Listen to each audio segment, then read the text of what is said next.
So I don't know if you realize it, but you can't speak on any and every topic. I mean, you can, but as a public speaker, you really shouldn't. It's better to narrow it down to 2 or 3 topics that you put all of your focus on. Why? Well, that's exactly what I'm going to get into in tip number 31. But per usual, let me paint a picture. Have you ever run into a know-it-all? You know, the person who seems to have an answer to everything and anything under the sun. Of course you have. We've all been around someone like that. You might even have a few in your family. Plus, maybe you've personally been guilty of being a know-it-all at one point in time. Sometimes it's funny, and then other times it can be very annoying.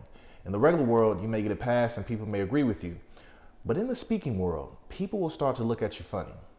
If they see that you can speak on 9 or 10 or 11 different topics, a red flag starts to go up. Why? Because the reality is you can't speak on every and any topic in a superb manner. To someone looking to hire you, it shows that you're all over the place and you don't specialize in a specific area. It shows that you have no true focus. You can't give a keynote presentation on any and every topic. Why would you want to? You need to speak on what you know. Try to find what you're passionate about and what comes most natural for you. Speak on what you truly know. And if you don't truly know the ins and outs of what you want to speak on, ask yourself if you're willing to dedicate years of practice to constantly growing your knowledge base and getting better at the delivery of the topic. With that said, if you're just starting out, you should focus on 2 topics. Make it as simple as possible for yourself, because in order to be deemed a true thought leader on a topic, it can take years to perfect your talk.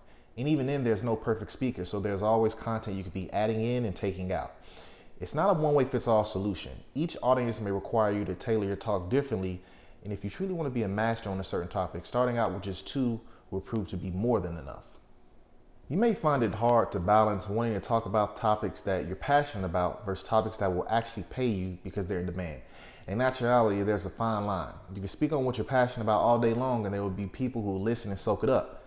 But are you looking to get paid? Are you looking to keep a roof over your head and food on the table for your family? If so, you need to be willing to serve your audience, and that means figuring out what's going to help them in the long run. Because at the end of the day, it's all about them. What are they looking to learn? What could they benefit from? That's what you need to be speaking on, because you can speak on a topic that's very close to your heart and not get paid a single penny for it. Think about what's life-changing and impactful. If you're still having a hard time coming to terms with this, then think of yourself as an audience member. You're listening to a speaker who is speaking passionately about a topic, but you can't relate to it and it doesn't interest you at all. Do you see yourself paying to listen to him or her speak? Would you feel like that would be a good use of your time?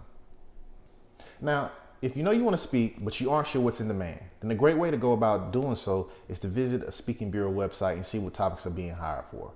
This will give you a great idea of where to begin. Now, be warned, that doesn't mean go copy exactly what you see on the website. You still need to figure out how to make the content your own and throw a fresh perspective on it. Another tactic you can use to spark your creative juices is to look at the bestsellers list on Amazon. That's a clear indication of what subjects people are willing to pay to learn more about. If you're trying to speak at a local conference, look at past conferences and view the different topics people talked about. There are many ways to go about finding what you can get paid to talk about, but remember, narrow your focus down to 1 or 2 topics, then constantly perfect your content. As you become more established, you can entertain branching out, but ideally, by the time you're ready to branch out and add another topic, you have at least mastered 2 topics already. If you found this tip useful, please like it and share it. Comment on it as well and let me know what you think. Until next Monday, my name is Julian Leonard and this tip was brought to you by the J. Leonard Group.